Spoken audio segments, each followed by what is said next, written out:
Thank you so much for watching Landumc Goes There.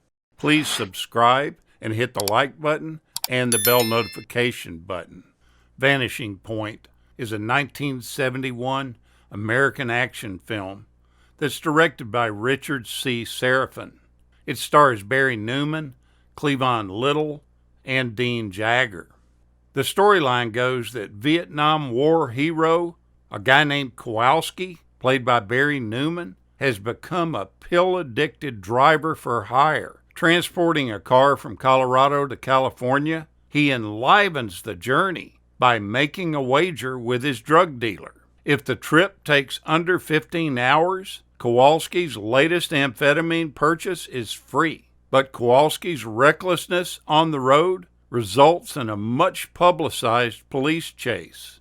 Radio disc jockey called Super Soul, played by Cleavon Little, covers the pursuit and turns Kowalski into a martyr for freedom. The screenplay for the film was written by Cabrera Infantani. The story is based on two actual events that occurred: the disgraced career of a San Diego police officer and a high-speed pursuit of a man who refused to stop and was killed when he crashed into a police roadblock. The screenwriter modeled the character of Super Soul after legendary rock and roll singer the Big Bopper. His script reflected the popular counterculture lifestyle of that time, containing elements of rebellion, drugs, sexual freedom, and rock and roll. The car featured in the film is a 1970 Dodge Challenger RT with a 440 cubic inch V8 engine. There were 8 of these white Challengers that was loaned from the Chrysler Corporation while they were doing the filming. At the very end of the shoot, there was only one of these cars that was still remaining. There's been tons of rumors over the years about what happened to all of the 8 Dodge Challengers that were used in the movie. But in one of the interviews before his death, director Seraphin revealed the actual truth about what happened to him. All the Challengers were returned to Chrysler. 7 out of the 8 were damaged so bad that they weren't really usable, and only 1 was returned in good condition.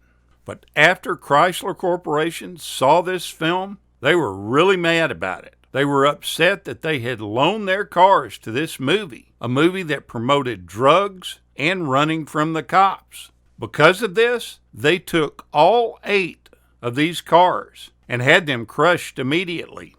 Ironically, this movie was a huge reason why the Challenger became popular as one of the best muscle cars ever.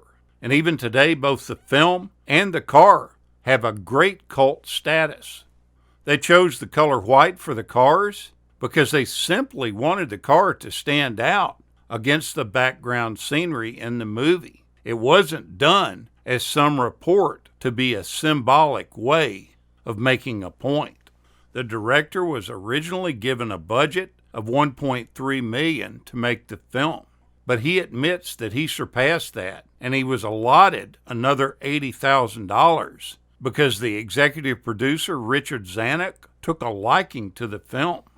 Chris Christopherson was one of the people that was thought to be the lead in the film, but that didn't get worked out. But you will see his wife, Rita Coolidge, in a small role in the movie. She's one of the faith healer singers that you see in the desert. It's pretty easy to pick her out. They used a 1967 Camaro Shell, a car that had no engine or drivetrain in it, for the final shot of the movie. It was loaded with explosives so that they could capture the final crash into the bulldozers. Charlotte Rampling had a role of a hitchhiker who Kowalski met during his route, but her scenes were completely deleted before this film was released in the U.S. The scenes were included in the UK release, and if you go online, you can watch this film free. Just Google its name and it should pop up. I don't know why it's listed without copyright restrictions, but it is. And you won't be able to find it anywhere on a pay-per-view type market. but the one that you watch for free will include Charlotte Rampling in it. Due to the cutting of her scene out for the American release of the movie, it creates a major plot hole within the film. It's really thought that hitchhiker role, played by Charlotte, is real important in the film, and that it's meant to represent death. After he picks her up, he smokes pot with her, despite declining the offer several times over the course of the film. While Kowalski is pulled over, it's implied that he and the hitchhiker make love before he passes out until the next morning. Because of this stop that he makes, the California Highway Patrol is given plenty of time to place the bulldozers in the road to block his path, which causes him to later kill himself by crashing into these dozers head on. If he hadn't met the hitchhiker, Kowalski would have been well past Cisco before the California Highway Patrol could stop him by putting the bulldozers in the road.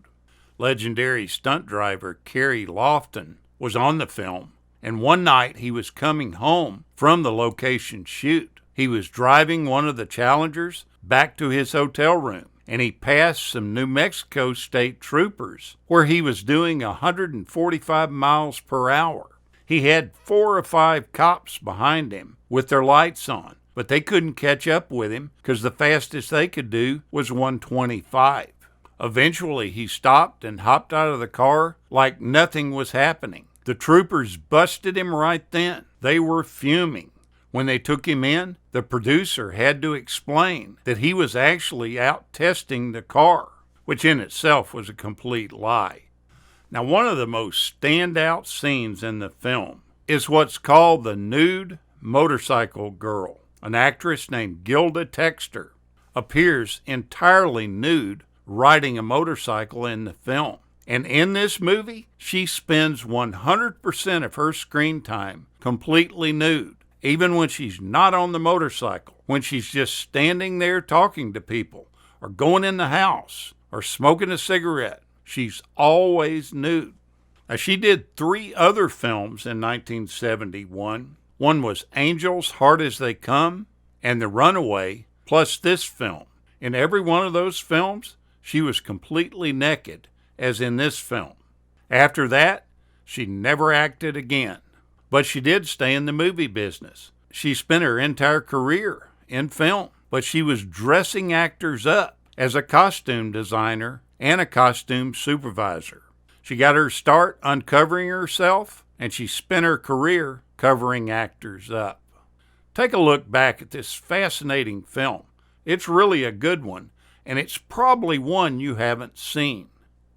Thank you so much for watching, and we'll continue to chase the classics.